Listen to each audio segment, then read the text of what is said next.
Assalamualaikum warahmatullahi wabarakatuh. Pada kesempatan kali ini, saya akan memaparkan materi terkait mata kuliah Psikologi Pendidikan dan Bimbingan dari pertemuan 1 hingga pertemuan 7 dengan dosen pengampu Bapak Dr. Andes Haji Acep Ruswan MPD dan Ibu Gia Nikawanti SPSI MPD. Psikologi Pendidikan dan Bimbingan oleh Fiksi Kirana Sari Zain dengan NIM 2100038 kelas 1B Pendidikan Guru Sekolah Dasar Universitas Pendidikan Indonesia dengan dosen pengampu Bapak Dr. Andes Haji Acep Ruswan MPD dan Ibu Gia Nikawanti SPSI MPD. Adapun materi pertemuan 1 hingga pertemuan 7 diantaranya 1. Definisi, sejarah, ruang lingkup psikologi pendidikan. 2. Teori-teori dalam pendekatan psikologi. 3. Aspek-aspek perkembangan anak. 4. Tugas perkembangan anak. 5. Definisi belajar. 6. Ragam pendekatan anak. 7. Teori-teori belajar. Psikologi pendidikan. Pengertian psikologi pendidikan. Psikologi berasal dari kata jiwa dan ilmu yang mengindikasikan pengertian keilmuan tentang jiwa atau psikis.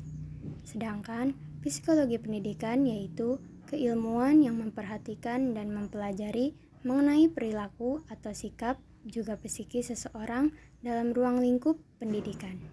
Sejarah psikologi pendidikan.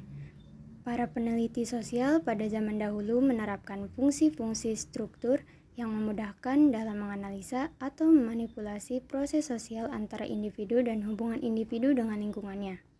Dalam ruang lingkup pendidikan, psikologi digunakan sebagai penyerap keilmuan dan interaksi selama proses belajar mengajar di sekolah ataupun tempat lain yang berkaitan dengan pemberian dan penyerapan keilmuan.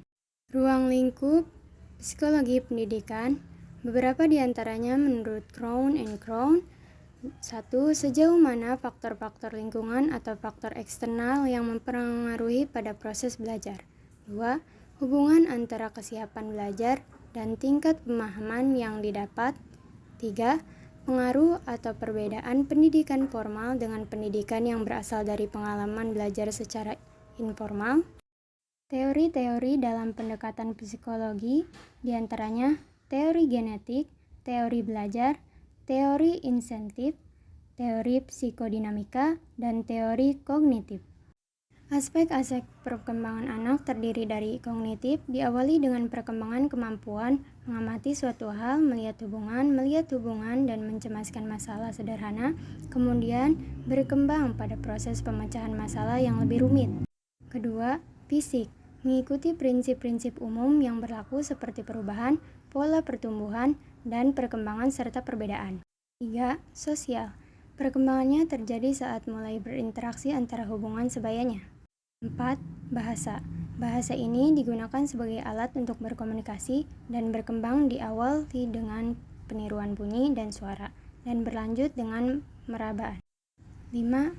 Afektif atau perasaan yang berlangsung sama atau konstan berbeda dengan masa remaja. 6. Moral. Keagamaan. Diawali dengan meniru lingkungan sekitarnya, kemudian menjadi perubahan tersendiri. Ini berkembang saat anak masih kecil. Tujuan perkembangan anak. 1. Perkembangan kognitif. 2. Perkembangan moral. 3. Perkembangan mental, emosional, dan sosial anak. 4. Perkembangan psikomotor. Definisi belajar. Belajar ialah suatu aktivitas yang dilakukan seorang individu secara sadar, bertujuan agar terjadi perubahan tingkah laku yang baik menyangkut pada pengetahuan, keterampilan, maupun sikap. Berikut dapat dilihat ragam pendekatan belajar. Adapun teori-teori belajar, yang pertama behaviorisme, yang kedua konstruktivisme, yang ketiga kognitivisme, yang keempat humanisme.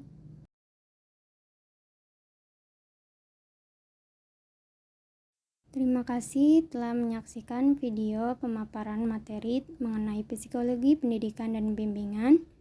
Mohon maaf apabila terdapat kesalahan. Terima kasih. Wassalamualaikum warahmatullahi wabarakatuh.